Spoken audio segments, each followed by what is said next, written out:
ไพลินสิ้นทั้งหลายธรรมคุณทูลวางไว้กลางใจเพื่อช่วยให้หูทั่วถึงชั่วดีสังฆคุณทูลไว้ในชีวิตเพื่อช่วยพิษพ้นทุกข์เป็นสุขีด้วยบุญอภิวันอัญชลีสวสดีโดยการนิรันดร์เทิน10 นิ้วกราบแนบใต้ไหวสาภารมีธรรมในครูบาอาจารย์พระมหาเถรานุเถระท่านเจ้าคณะพระสังฆาธิการทุกรูปทุกตนขอความสุขความสวัสดีในธรรมะแห่งองค์สมเด็จพระสัมมาสัมพุทธเจ้าจงมีแก่บรรดาศรัทธาสาธุชนท่านผู้ฟังทุกท่านที่มีโอกาสเปิดเครื่องรับฟังรายการเสียงธรรมก่อนรับตาตั้งสถานีวิทยุเพื่อการศึกษาพระพุทธศาสนาและวัฒนธรรม FM ความถี่ 104.50 เมกะเฮิรตซ์วัดฝ่ายหินตำบลสุเทพอำเภอเมืองจังหวัดเชียงใหม่บรรยายธรรมะโดยอัตมาภาพพระมหาประสิทธมาภินันโทเจ้าวาดวัดจังกำตำบลมะกอกอำเภอป่าซางจังหวัดลำพูนเบอร์โทรศัพท์0861875325 0861875325ญาติโยมสาธุชนท่านผู้ฟังทั้งหลายปากันเมื่อค่ำยามแรงของวันนี้ก็เป็นเมื่อค่ำยามแรงของวันจันทร์นะที่เฮาท่านทั้งหลายก็คงจะได้ประพฤติปฏิบัติคัดเกลาตนตัวโดยภาระธุระหน้าที่หลายที่หลายทางหลายแห่งหลายหนบางท่านก็อยู่ในการแห่งการอยู่ร่วมวันนี้ก็ต่างราชการบ้านเมืองท้องถิ่นเพิ่นก็มีการลงเลือกลงสมัครลงวัดลงเบอร์อย่างต่ออย่างกันหลายสิ่งหลายอย่างหลายตำบลชุมชนเทศบาลก็มีผู้อาสาเข้าไปบริหารลงเลือกตั้งว่าที่ผู้เลือกตั้งนายกเทศมนตรีสทก็ซึ่งสิ่งต่างๆเหล่านี้เป็นวิถีชีวิตท่านทั้งหลายที่จะอาสาเข้ามาบริหารราชการราชกิจระดับท้องถิ่นพัฒนาหรือปกครองโดยกรณีต่างๆระดับท้องถิ่นระดับ4 ปีคนต่างๆเหล่านี้ท่านต่างๆเหล่านี้ก็มีจิตอาสาที่จะมาบริหารบางท่านก็มีความพร้อมบางท่านก็มีความพร้อมด้วยหมู่คณะโดยคุณวุฒิคุณภาพคุณธรรมซึ่งที่ผ่านๆมาเราท่านทั้งหลายก็คงได้สัมผัสอันเป็นเรื่องของชีวิตนะชีวิตต้องสู้นะมีคำนิยามไว้บทหนึ่งว่าไม่มีเขาเราก็อยู่ได้นะเป็นคำนิยามที่เป็นคำอู้ของแม่หญิงหลายๆคนที่ได้มีโอกาสทักทายกันเป็นธรรมดาของโลกในเมื่อโลกนี้ยังมีแม่หญิงและก็พ่อชายอยู่ร่วมกันย่อมจะมีสิ่งใดสิ่งหนึ่งของเป็นชนวนเป็นสายใยมีความเชื่อมโยงกันแต่ความสัมพันธ์นั้นเป็นเหมือนลูกโซ่นั่นจะผูกมัดได้เมินได้นานแค่ไหนก็หูว่าสายน้ำเปลี่ยนใจป๋ากาลเวลาเปลี่ยนใจคนทะเลต้องมีคลื่นชีวิตจะราบรื่นต้องมีอุปสรรคความผันผวนของกาลเวลาความเป็นอนิจจาของจิตใจย่อมเกิดขึ้นมีขึ้นในโลกนี้มีอย่างที่เที่ยงแท้ย่อมเปลี่ยนแปลตามการที่ผ่านผันชีวิตต้องสู้อยู่ทุกวันเพื่อสิ่งนั้นมุ่งหวังสมดังใจนะเพราะฉะนั้นญาติโยมสาธุชนต้องใช้วิถีชีวิตในการดำเนินชีวิตถูกต้องท่องแท้การดำเนินชีวิตหรือภาพพจน์ที่บ่ค่อยจะดีจะงามเกี่ยวกับการดำเนินชีวิตของพุทธศาสนิกชนจะมีความเจริญรุ่งเรืองจะมีความยุติกติจะหรือมีความขาดตกบกพร่องอย่างใดว่าจะการกินการยืนการเดินการนั่งการนอนโดยเฉพาะมีพุทธพจน์บทหนึ่งว่าวิจัยยะทานังสุขตัปปัสสถังแปลว่าพระสุพจน์ทรงสรรเสริญการเลือกฮื้อ พุทธพจน์บทนี้มีความหมายสำหรับท่านทั้งหลายเพราะคนในสังคมปัจจุบันความเป็นผู้มีสัจจะเป็นสิ่งที่หาได้ยากความเป็นคนที่มีความจริงใจหาได้บ่ง่ายนักแต่มีความตลบตะแลงปิ้นป้อนหลอกลวงเป็นส่วนมากคนคนเดียวแต่มีหลายหน้าคนคนเดียวแต่มีหลายหัวคือหัวคิดหลายฉากความหันเหเล่ห์เหลี่ยมกระเท่ของเฮามันก็มีมากตามปกติคนเฮานั้นมีฐานะที่จะต้องอยู่ร่วมกันเสมอไปจะโดยฐานะใดๆฐานะหนึ่งมีการร่วมสำนึกร่วมสถาบันร่วมสำนักร่วมสถาบันร่วมบริษัทสำนักงานอยู่ในเขตในแขวงในจังหวัดอยู่ในประเทศและอยู่ในครอบครัวในสังคมร่วมกันเมื่อมีการอยู่ร่วมกันอย่างนี้ความประพฤติปฏิบัติอุดมคติทัศนคติย่อมบ่เหมือนกันบางท่านบางคนมีความประพฤติบดีบางท่านก็ประพฤติดีบางท่านก็เลวไหลบางท่านก็เลวทรามเลวไหลเลาะและเป็นผู้มีมานะทิฏฐิมีความหันแก่ตัวกลัวการเหลื่อมล้ำต่ำสูงกว่าคนอื่นจะได้เปรียบถ้าบ่ได้เอาเปรียบคนอื่นก็บ่ม่วนเนี่ยบ่ได้เล่าหน้าจาขวัญบ่ได้ทักบ่ได้จ้วงจาบบ่ได้นินทาว่าให้ย่อมอยู่บ่ม่วนเจ็บหัวนะย่อมมีอยู่ในที่แห่งนั้นในชุมชนนั้นๆด้วยเหตุผลข้อนี้พระพุทธเจ้าทรงเล็งหันความขัดแย้งความบ่เรียบร้อยที่จะเกิดขึ้นมีขึ้นพระองค์จึงทรงตรัสพุทธพจน์นี้ไว้คนเฮาเมื่ออยู่ร่วมกันในสังคมโดยเฉพาะสังคมส่วนกว้างๆเฮาจะฮื้ออันหยังกับไผต้องกึดหน้ากึดหลังฮื้อวัตถุสิ่งของจะฮื้อความเมตตาอารีอารอบจะฮื้อความเคารพนับถือจะทำบุญสุนทรทานแก่ไผเปิ้นทำอันหยังเปิ้นประชาสัมพันธ์อย่างใดเปิ้นบอกอย่างใดพ้องเปิ้นจะทำเมื่อใดเปิ้นจะทำที่ไหนอย่างน้อยๆเขาก็ได้มีส่วนร่วมเราต้องมีการเลือกไม่ใช่ว่าสุ่มสี่สุ่มห้าปิดหูปิดตาฮือดะไปอย่างนั้นต้องมีเหตุมีผลสิ่งต่างๆที่เพิ่นทำไปแล้วและเขาทำไปแล้วทำแล้วก็ถือว่าดีที่สุดแม้ทำไปแล้วบางสิ่งบางอย่างก็บ่ได้ดังที่คิดเราก็บ่ต้องไปเครียดไปเข่งในสิ่งต่างๆเหล่านั้นอนุโมทนาโยมแม่เรโนเนอร์ทักทายเข้ามาทุกครั้งศึกษารายละเอียดไตร่ตรองบางทีก็ต้องใช้เวลาการจัดรายการธรรมะของพระเจ้าพระสงฆ์ก็เหมือนกันบางเทื่อก็ต้องอาศัยศรัทธาญาติโยมช่วยกันสนับสนุนบำรุงค่าน้ำค่าไฟขออนุโมทนากับหลายคนได้เพิ่นร่วมเป็นเจ้าภาพค่าน้ำค่าไฟทั้งโดยขบ่สงวนคือประกาศชื่ออนุโมทนาโดยก็ได้หรือจะต้องการประกาศชื่อก็ได้แล้วแต่ขออนุโมทนากับทุกท่านจุนเจือช่วยเหลือโดยดีมาตลอดฉะนั้นถือว่าเขาได้ทำการศึกษาไต่ตรองว่าสิ่งเหล่านี้เป็นสิ่งที่ทำแล้วเพิ่นว่าทำบุญหยาดน้ำเงินพระเจ้าพระสงฆ์นี่โดยมากก็จะได้เป็นเงินน้ำหยาดญาติโยมก็กรวดน้ำเมียดหมายทานไปหาพระผู้ถวายเพื่อก็ได้บุญไปแล้วผู้ที่จะประสานงานต่อก็จะได้บุญรองจากผู้ถวายนะเกิดขึ้นสิ่งต่างๆเหล่านี้สิ่งที่มันจะเกิดขึ้นแก่เราก็คือบางเทื่อก็สมหวังบางเทื่อก็บ่สมหวังความผิดหวังความบ่มีผลบ่มีประโยชน์ความเสื่อมความบ่สบายใจเพราะเมื่อเราทำอย่างลงไปตามปกติวิสัยของคนเราต้องกึดไว้เพื่อได้มาซึ่งสิ่งที่เราหวังไว้ทำอย่างลงไปเพื่อได้ผลไปได้ในทางที่ดีทำอย่างลงไปเพื่อ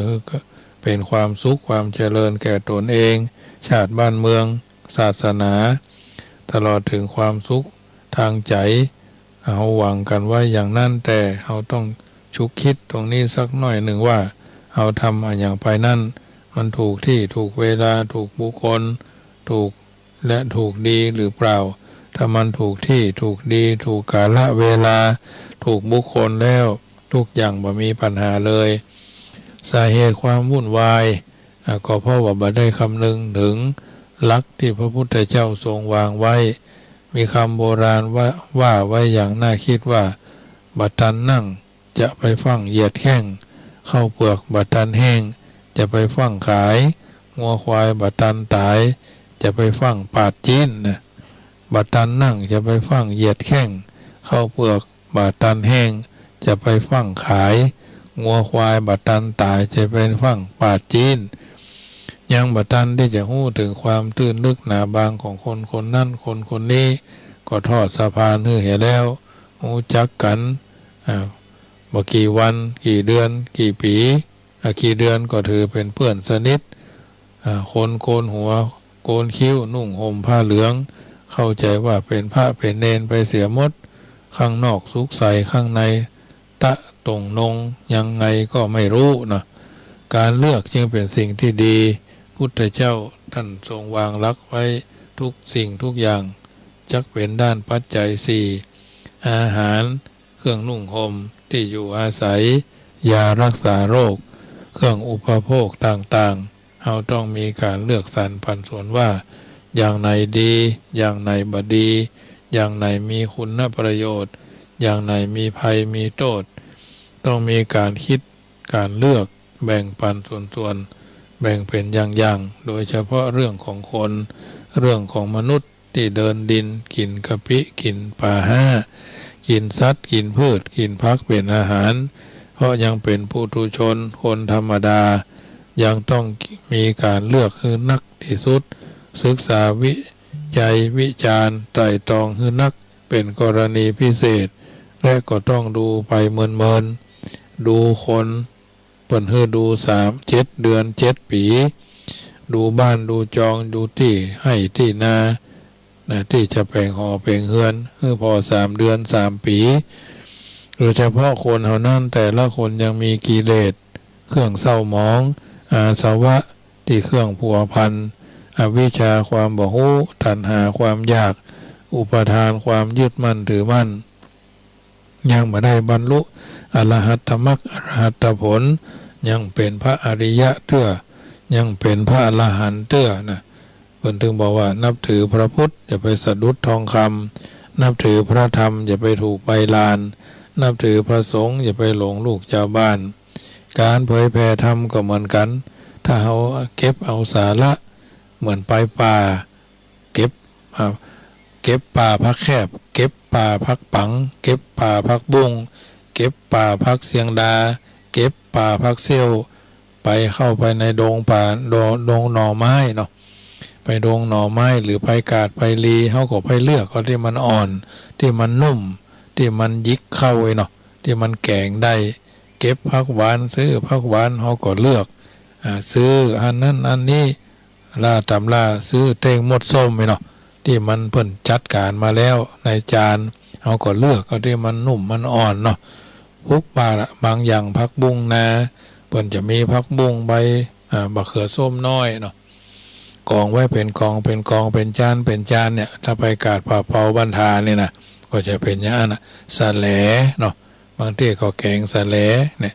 บางทีก็แกงผักปังเนี่ยเขาก็ต้องเลือกทั้งนั้นแหละนะเข้าก็เหมือนกันเข้าสารเขาก็ไปยุบพอยพ่อเนี่ยเพิ่นถือว่าบางเถื่อบางครั้งนี่เขาต้องพอเดี๋ยวก่อนหนึ่งจะหู้นับถือพระพุทธอย่าไปสะดุดทองคำนับถือพระธรรมอย่าไปถูกใบลานนับถือพระสงฆ์อย่าไปหลงลูกชาวบ้านเพราะฉะนั้นญาติโยมหลายอย่างที่เขาพอบาหันเพิ่นบอกว่าคนบางคนเป็นคนหน้าเนื้อใจเสือคนบางคนเป็นคนหน้าเสือใจเนื้อคนบางคนเป็นคนหน้าเสือใจเสือบางคนเป็นหน้าเนื้อใจเนื้อแล้วเขาจะเอาอย่างใดกันดีจึงมีความจำเป็นสำหรับการเลือกสรรเลือกเฟ้นสิ่งต่างๆเหล่านี้ไปตามวาระตามโอกาสตามจังหวะเวลาเมื่อเรามีการเลือกสรรเลือกเฟ้นโดยปฏิบัติตามแนวของพระพุทธเจ้าแล้วความมีผลดีมีผลเลิศย่อมบังเกิดขึ้นแล้วเราก็บ่ต้องไปทุกจิตทุกใจอันอย่างแถมเพราะเราเป็นผู้รู้ เท่ารู้ทันเขาจะต้มจะตุนจะแกงจะยำเฮาก็ย่อมหาโอกาสได้ยากเพิ่นบอกว่าเมื่อคบคนให้ดูหน้าท่านว่าไว้อย่าใส่ใจเชื่อนักมักไร้ผลดูไปก่อนดูให้ซึ้งถึงกระมนเขาเป็นคนเช่นไรคิดให้ดีเห็นหน้าซื่อเนตรเศร้าเราสงสารกลับเป็นมารผานเอาเราป่วนพี่กว่าจะรู้ก็เกือบตายวายชีวีเลือกให้ดีก่อนจะให้น้ำใจคนนะเมื่อคบคนให้ดูหน้าท่านว่าไว้อย่าใส่ใจเชื่อนักมักไร้ผลดูไปก่อนดูให้ซึ้งถึงกมลเขาเป็นคนเช่นไรคิดให้ดีเห็นหน้าซื่อเนตรเศร้าเราสงสารกลับเป็นมารผานเอาเราป่นปี้กว่าจะรู้ก็เกือบตายวายชีวีเลิกให้ดีก่อนจะให้น้ำใจคนขอท่านทุกท่าน นำไปเป็นข้อเตือนจิตสะกิดใจในการดำเนินชีวิตเอาท่านทั้งหลายก็จะเข้าใจในสิ่งอันดีอันงามเหล่านี้ญาติโยมสาธุชนท่านผู้ฟังทั้งหลายดินฟ้าอากาศเป็นเรื่องของธรรมชาติเรื่องของดินของฟ้าของฝนเป็นเรื่องธรรมดาคนเฮาถ้าไปรู้สึกว่าร้อนไปรู้ว่าหนาวไปรู้สึกว่าเย็นมันก็เป็นทุกข์รู้สึกว่าหนาวก็เป็นทุกข์เหมือนกันต้องทำใจเป็นกลางอย่าไปนึกว่าร้อนอย่าไปนึกว่าหนาวอย่าไปนึกว่าฝนมันตกนักมาเฮ็บตกมาเฮ็บหรือฝนซึมฝนอ้อยเนาะร้อนก็ส่วนร้อนหนาวก็ส่วนหนาวฝนตกก็ส่วนฝนตกแต่ว่าเราต้องป้องกันไปตามหน้าที่นุ่งห่มผ้าเสื้อผ้าพอกันร้อนหนาวได้มีห่มมีจ้องมีที่มุงบังเอาไว้พอกันฝนกันลมได้บ่อยๆว่างไว้อย่าให้มันร้อนนะจนกุ้มรุมจิตให้งุดงิดคร่ำเครียดจนทำให้เกิดปัญหาร้อนกายอย่าให้ร้อนใจถ้าร้อนใจด้วยมันก็จะยุ่งถ้าร้อนเพียงร่างกายก็บ่ค่อยจะเป็นหยังแต่ถ้าหากบาดใจมันพลอยร้อนกับร่างกายก็เกิดปัญหามีความทุกข์มีความเดือดร้อนมีอากาศมันร้อนบ่สู้อันหยังร้อนเรื่องอื่นนี่มันลำบากร้อนเรื่องบ่มีเงินใจร้อนดอกเบี้ยร้อนเป็นหนี้เป็นสินเป็นนี่มันร้ายแรงทำให้เกิดความทุกข์เกิดปัญหาทางจิตใจเมื่อมันร้อนจิตร้อนใจอย่างนี้ก็ต้องหาวิธีแก้ความทุกข์ความเดือดร้อนทางจิตทางใจอย่างเกิดขึ้นก็ธรรมะไปแก้ถ้าใจธรรมะก็จะได้ประโยชน์นักเราบัดใจธรรมะฟังธรรมะทุกวันบางท่านก็ตื่นตีสามตีสี่บางเทื่อก็ได้ฟังรายการจากครูบาอาจารย์จากหลายสำนักหลายอาจารย์อายุประมาณ4 โมงไปตีสี่นี่ก็คงจะประมาณแต่ขอให้ตื่นด้วยความสดชื่นนะจะไปตื่นมาหน้ายุ่งหน้าหยับหน้าเหี่ยวหน้าเศร้าหน้าหมองเนาะสะดุ้งตื่นมึนตาเฮานอนเจ้าก็จะตุนญาตมาภาพในใจสังเกตตัวเองว่าถ้านอนเจ้า2 ทุ่ม3 ทุ่มเนี่ยเอาละตีสองปลายนี่จะตื่นละแต่ถ้าเอานอนดึกแล้วนั่นคือน้อยนะ2 ทุ่ม3 ทุ่ม3 ทุ่ม4 ทุ่มนี่นะ3 ทุ่ม4 ทุ่มเดี๋ยวมันก็ตื่นประมาณตีสี่ตีสามปลายตีสี่นี่นะแต่บ่ได้ว่ากังวลนะอย่างนะถ้าเรานำสบายตอนเรารับก็ว่านอนเนาะถ้าจะรับก็รับเนาะถ้ากึดก็กึดเนาะเอาหนอว่าหลวงพ่อหนอไปทำลายมดนะทำนอไปเป็นเกาะกำบังไว้นะนี่แล้วแต่วิจารณญาณนอนตะแคงขวาเนาะตะแคงขวานอนรับไปคิดก็คิดเนาะเจ็บหันเจ็บนี่ปวดให้เหนื่อยรับไปอย่างเนี้ยก็ถือว่ารับมาถึงก็รับง่ายนะรับแบบง่ายๆเขารับก็รับเลยไม่ต้องไปเครียดอย่างมากมายนะดื่มน้ำบางเตื้อสะดุ้งตื่นสุมาเด้อเข้าห้องน้ำเที่ยงคืนเนี่ยนะเที่ยงคืนตี 1เข้าห้องน้ำถ่ายเบาเนาะแล้วเช็ดแล้วก็ฉันแถมดื่มน้ำแถมนะออกไปแก้วก็ออกไปช่วงหนึ่งก็พลิกเข้ามาแถมแก้วหนึ่งเดี๋ยวสะดุ้งตื่นก็มันก็เตือนสัญญาณเหมือนกันนะสัญญาคือความจำเนาะ อันเนี้ยเป็นเรื่องที่เขารับสบายบางคนเนี่ยโอ้หาวัดลุกลี้ลุกลนนอนบัดรับนี่คือนอนบัดรับบางทีว่ากินกาแฟนอนบัดรับอีกไหมนะโอ้ถ้าจะรับนะญาติโยมธรรมภาพก็เคยดูเหมือนกันแต่ก่อนอยู่วัดวารามผลมีการมีงานถ้าเขาจะรับนะแต่รับก็คือรับไหว้พระสวดมนต์ส่วนตัวอย่างน้อยก็งานนักกัดกิจหลายยิ่งช่วงนี้ก็ใกล้จะสอบเนาะ23 24 25นี่ก็จะไปสอบปริญญาเอกอย่างสูงสุดเนาะปริญญา9 8 9นี่สอบ23 24 25 21 22นี่ก็สอบปริญญา5ปริญญา6ปริญญา7แต่มันมีกรณีที่ว่าถ้าไปกรุงเทพพลิกมาก็ต้องถูกกักตั๋วต้องถูกกักตั๋ว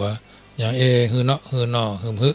อยู่นะท่านพระมหาที่เป็นพระเพื่อนรุ่นเดียวกันนี่ก็เพื่อนรุ่นพี่เพื่อนก็ไปกรุงเทพพลิกมากักตั๋วไปจนถึงวันที่19นะวันที่20ท่านก็จะลงกรุงเทพแล้วกรุงเทพไปเตรียมตรวจสอบในนามของวัดจังกำส่งปรริญญาธรรม8 ตน 9 ตนเนาะก็สอบมาหลายปีท่านสอบได้ปีสอบปรริญญาธรรม7 ประโยคได้พร้อมกันปี2551 อาตมาภาพมาทิ้งห่างจากท่านปี2556เพราะได้ปรริญญาธรรม8 ประโยคเพื่อนแหมตนก็ได้ปรริญญาธรรม7 ประโยคตั้งแต่ปี2547ละท่านก็ยังเรามาได้2,500อย่างนะได้ปรริญญา8พุ่นอยู่วัดสันปะฮักอำเภอฝางท่านก็ไปสอบนะเป็นคนเมืองน่านจากศิษย์สำนักวัดน้ำบ่อหลวงเหมือนกันศิษย์สำนักวัดน้ำบ่อหลวงไปเป็นเจ้ารองเจ้าคณะจังหวัดทรายขาวอำเภอปลายพุ่นตน1ไปเป็นเจ้าวาดวัดสันปะฮักฝางตนวัดศรีบุญเรืองฝางตนแล้วก็นอกนั้นก็กระจัดกระจายกันไปธรรมาภาพก็มาอยู่ละปูนเนาะแยกย้ายกันไปอันนี้เป็นวิถีชีวิตของไปของมันปีนี้วันเกิดหลวงพ่อเดือนกุมภาเนี่ยแหละวันที่26เอง26หรือ21เนี่ยนะเดือนกุมภาในวัดน้ำบ่อหลวงนะก็คงจะได้ไปเสียก่อนแต่เพิ่นก็ยังบอกด่วนนะวันพุธเนอะจะทำบุญอายุนะมาเลยหรอเพิ่นยังนิมนต์ยันเอาก็มีเอาข้าวสารไปด้วยมากจะเอาข้าวสารไปข้าวสารก็มีอยู่2-3มีอยู่เดี๋ยวนี้มีอยู่2 กระสอบก็จะเอาข้าวสารไปปัจจัยนี่เพิ่นก็ว่าบ่อยากจะได้ใครได้เพิ่นก็บ่ได้ว่าอย่างนั้นนะอย่าโยมเอาก็ไปหอมตามที่เขาทำได้เดี๋ยวถ้าไปวันใดวันหนึ่งก็จะล่วงหน้าไปก่อนแล้วก็จะแวบไปหาหลวงพ่อวัดหนองตองแห่งกรรมอันนี้ก็จะก่อนที่จะเดินทางไปกรุงเทพเนี่ยนะก็วันว่าถ้าไปกรุงเทพพลิกมาเนี่ยจากวัดละพูนนี่เพิ่นมีนโยบายว่าต้องกักบริเวณ14 วันเนาะก็สมาถ้าภาษาชาวบ้านก็เป็นเรื่องที่น่าเบื่อเหมือนกันเนาะเอาก็ไม่ใช่เป็นอย่างว่าแต่ก็ต้องทำตามกฎนะตามกฎตามกติกาที่เพิ่นว่าถึงวันนี้ก็ทำอะไรไปกรุงเทพเพื่อนบางตนปีนี้ก็ยุดนะสอบเถอะอาจจะไปสอบไปอยู่พุ่นเราเป็นเดือนบางตนอย่างท่านจังยังใหม่ก็ท่านมหาพนมกรเนาะนี่ก็ปรริญญา8เหมือนกันแต่สอบได้เมื่อ2-3 ปีที่ผ่านมาเนี่ยถ้าได้ทีหลังอาตมาภาพได้ก่อนท่านอาจารย์พระมหาอำนวยนี่เพิ่นก็สอบแล้วนะเพิ่นก็ยั่งละอันนี้ก็แล้วแต่บุญไผบุญมันบารมีไผบารมีมันจะทำได้ก็บ่ได้ก็แล้วแต่มาถึงชั้นนี้แล้วก็ถือว่าทำตามภูมิปัญญาบุญเท่าใดบารมีเท่าใดก็ต้องทำใจนั่นนะธรรมะผู้ที่นำธรรมะไปประพฤติปฏิบัติการอยู่ในวงสังคมมันกับการญาติโยมบางเตื้อเขาเป็นผู้แสดงญาติโยมเป็นผู้ชมเนาะจัตตา3 หมู่บ้านบ้านพระบาทบ้านพระมุ่นบ้านบ่อหินจะคือเพิ่นถูกใจไปอย่างมดก่อมใจแต่ต้องเขาทำเมื่อยังมีชีวิตอยู่ให้เขาไว้ใจนะจากไปให้เขาคิดถึงก็พอละนะวันหน้าวันตาล้มหายตายจากต้องทำอย่างของตัวเองไว้ให้ดีเตรียมให้พร้อมซ้อมให้ดีสักวันหนึ่งจะต้องไปจากโลกนี้อยู่เพื่อจะไปเนาะโลกหน้าไปเพื่อจะอยู่เพราะฉะนั้นญาติโยมสาธุชนต้องใช้วิจารณญาณแต่ละวันพวกท่านต้องประเมินสถานการณ์ของแต่ละคนอยู่ด้วยกัน2 ตายายก็ดูแลกันให้ดีอยู่ด้วยกันคนเดียวก็ต้องดูแลตัวเราให้มันนักขึ้นบางเตื้อพ่อบ้านเสียไปเหลือก็แม่บ้านบางเตื้อแม่บ้านเสียไปเหลือก็พ่อบ้าน บางทีก็ลูกหลานอยู่ตัวบางทีก็ลูกหลานมาอยู่ตัวก็ต้องทำใจอย่างอาตมาภาพอยู่วัดกับเหมือนกันเอาเป็นเจ้าอาวาสจัดรายการวิทยุวันดีคืนดีพระเนนมันตึงมาเอี่ยวหาแล้วแม้กระทั่งมาได้จัดรายการตะกอนกับเหมือนกันอาจจะมาถามหั่นถามนี่คนรุ่นใหม่มันก็จะเป็นเนี้ยเอาเนนเป็นได้เงี้ยหนังสือยังมันตึงมาถามแหละใกล้จะสอบนักธรรมก็ดีอย่างก็ดีนะจะมาถามมาไถ่เขานี่มีญาติโยมจะมาถามญาติกรนี่เขาก็ถือว่าไปถามครูบาอาจารย์อยู่สำนักเรียนเนาะท่องกันโลเนี่ย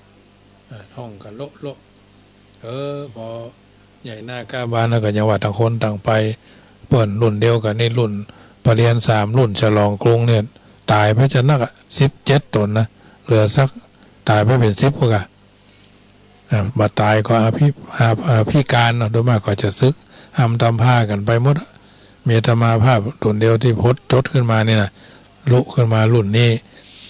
ลายตูบลายตนแต่ก่อนก็ทางบ้านห้องนี่ก็มีเพื่อนวัดพระเจ้าเสลียมหวานเนี่ยวัดห้องหลวงเนาะ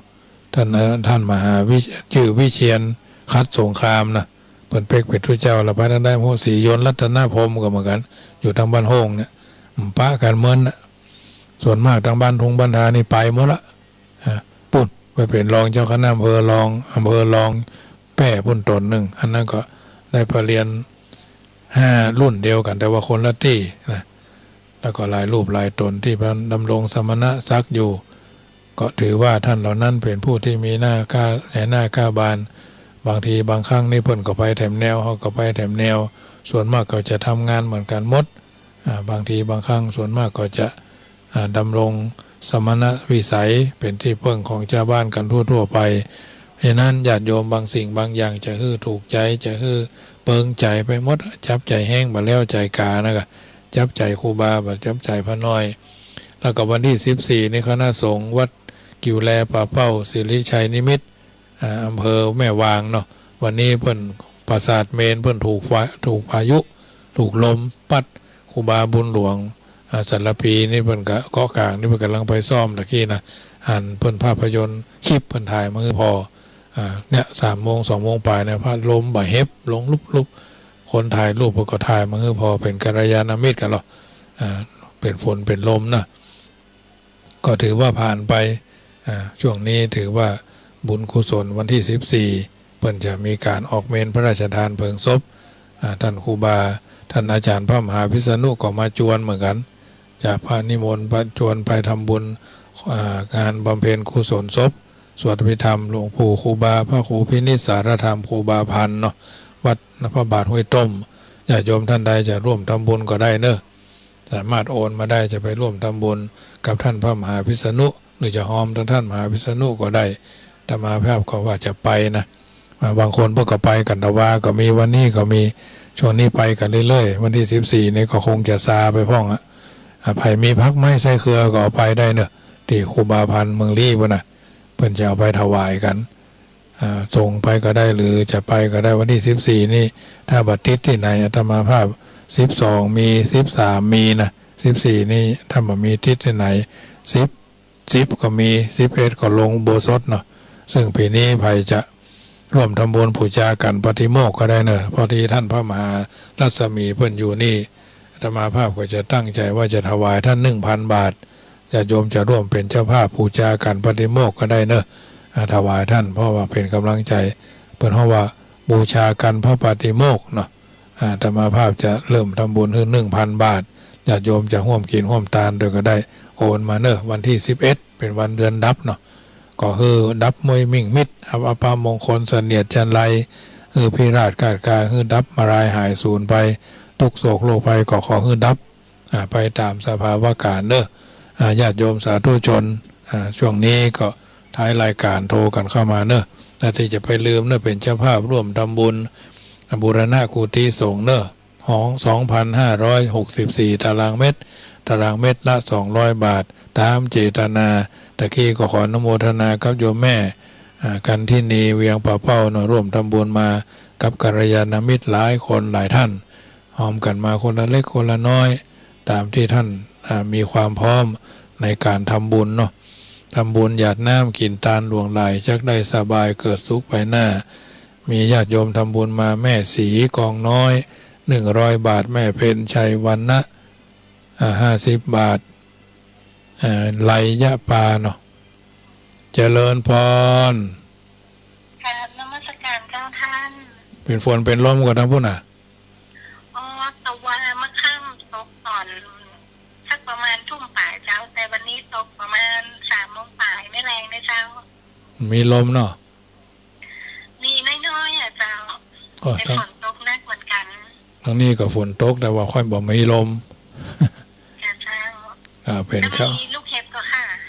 ข้ามไปข้ามมาเลยกะโอ้ดีละเจ้าเจ้าท่านอยู่นะเจ้าเป็นกำลังใจให้ท่านด้วยนะเจ้าโมทนาโมทนาเจ้าเป็นน้องบ้านร่องต้นขาม